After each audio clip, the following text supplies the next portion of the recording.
معاشرے میں جہاں شراب نوشی بہت زیادہ ہے، میری ماں اور میری بہنوں، معاشرے کے اندر بے پردگی نے بھی ایک غلط ماحول خراب کر دیا ہے۔ آج کل جلسے بھی اس سے محفوظ نہ رہے، جلسے ہوتے ہیں تو میلہ لگتا ہے، اور میلہ لگتا ہے تو نوجوان لڑکے اور لڑکیاں اس میلے میں جاتے ہیں، ان کی لپسٹک بھی ہوتی ہے، پردہ تو بنگال میں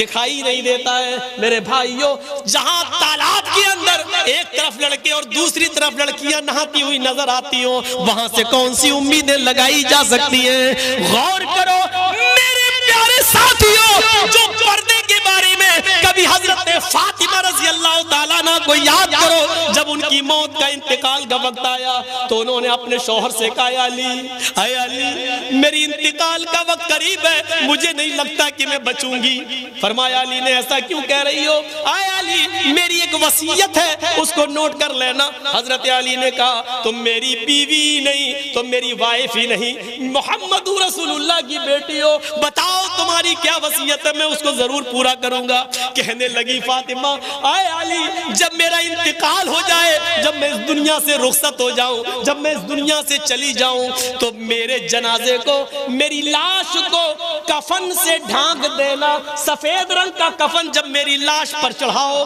تو میری لاش کو میری چارپائی پر بٹھا کر جب قبرستان کی طرف لے کر جاؤ تو اے علی رات کے اندھیرے میں لے جانا، عشاء کی نماز کے بعد مجھے قبر میں دفنانا، دن کے اجالے میں دفن نہ کرنا، میری قبر کو دن میں، میری لاش کو دن میں نہ اتارنا قبر میں۔ حضرت علی نے کہا، اے فاطمہ ٹھیک ہے میں ایسا ہی کروں گا، لیکن رات میں ہی کیوں؟ دن میں اگر تمہارا انتقال جلدی ہو گیا اور جلدی دفن ہونے کی نوبت آ گئی تو تم رات کی وصیت کیوں کر رہی ہو؟ دن میں کیوں نہ دفن کروں، رات میں کیوں دفن کروں؟ تو حضرت فاطمہ کا جواب یہ تھا، میری ماں اس جواب کو سنو، میری بہنوں اس جواب کو سنو، اور میری قوم کی بیٹیوں اس جواب کو سنو، اور اپنے آپ پر ماتم کرو۔ آج جو تم ننگا ناچ ناچ رہی ہو، حضرت فاطمہ نے کہا، اے علی میں نہیں چاہتی ہوں کہ میرے مرنے کے بعد مجھے جو کفن پہنایا جائے، میں نہیں چاہتی ہوں کہ میری لاش کو جب چارپائی پہ اٹھا کے جنازہ آگے بڑھایا جائے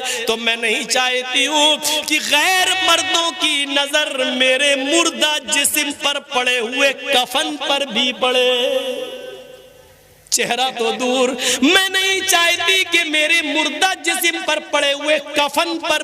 کسی غیر مرد کی نظر پڑے، میں نہیں چاہتی۔ یہ تھا محمد رسول اللہ کی بیٹی کا پردہ، یہ تھا محمد رسول اللہ کی بیٹی کا حال جو انتقال سے پہلے یہ وصیت کر رہی ہیں۔ وہ موبائل چلانے والی ہو سوچو، وہ فیس بک چلانے والی ہو سوچو، وہ واٹس ایپ پر الٹی سیدھی اور خوبصورت لڑکیوں کی فوٹو لگا کر نوجوانوں کو اپنے شکل و صورت سے بھڑکانے والی ہو سوچو، شاید تمہارے بارے میں اللہ کے نبی نے فرمایا ایسی عورتیں کبھی بھی جنت کے اندر داخل نہ ہوں گی، لا يدخلن الجنہ ولا یجدن ریحہا، جنت میں جانا تو دور جنت کی خوشبو بھی نہیں پائیں گی۔ میری بہنوں اپنے آپ کو سنبھالو، میری قوم کی بیٹیوں اپنے آپ کو سنبھالو۔ پورا مہاراشٹر میں آج دیکھ لو کتنی مسلمان لڑکیوں نے کورٹ میں اپلیکیشن دے دی ہے اور وہ غیر مسلم لڑکوں کے ساتھ آج نکاح کرنے کے لیے تیار ہیں۔ کتنی غیر مسلم، کتنی مسلمان لڑکیوں نے غیر مسلموں کے ساتھ نکاح کرنے کے لیے اپلیکیشن دے دی اور کہہ دیا میں چاہتی ہوں کہ میری شادی ان کے ساتھ ہو، میرے باپ اور میرے بھائی مجھے روکنا چاہیں گے لیکن میں بالغ ہوں، میں اسی غیر مسلم کے ساتھ اپنی مرضی سے نکاح کرنے کے لیے تیار ہوں۔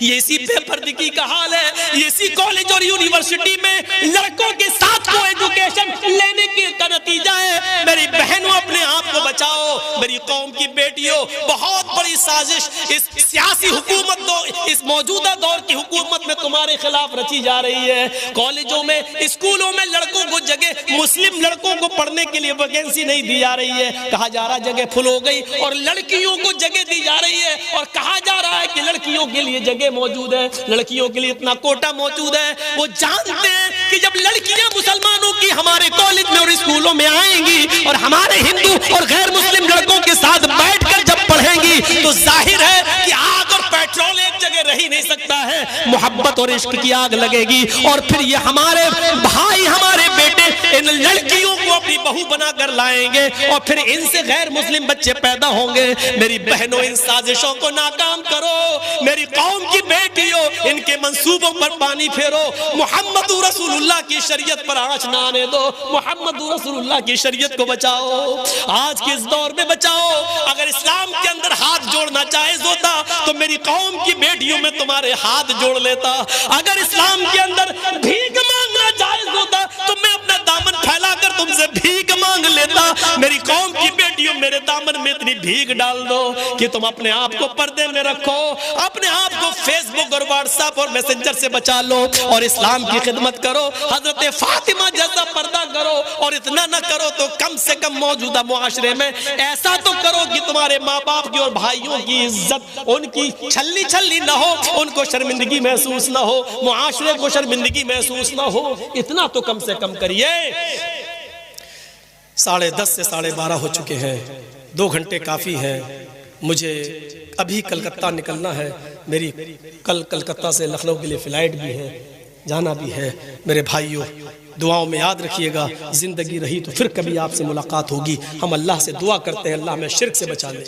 اللہ ہمیں ماں باپ کی خدمت کرنے کی توفیق عطا فرما، 5 وقت کی نماز کا پابند بنا لے، شراب نوشی سے ہمارے معاشرے کو پاک و صاف رکھتے، اور اے اللہ ہماری ماں بہنوں کو پردے کی توفیق عطا فرما۔ جب تک تو ہمیں زندہ رکھ، اسلام پر زندہ رکھنا، اور جب ہمارا خاتمہ ہو تو ایمان پر ہمارا خاتمہ فرمانا۔ وما علینا الا البلاغ المبین، وآخر دعوانا ان الحمد للہ رب العالمین۔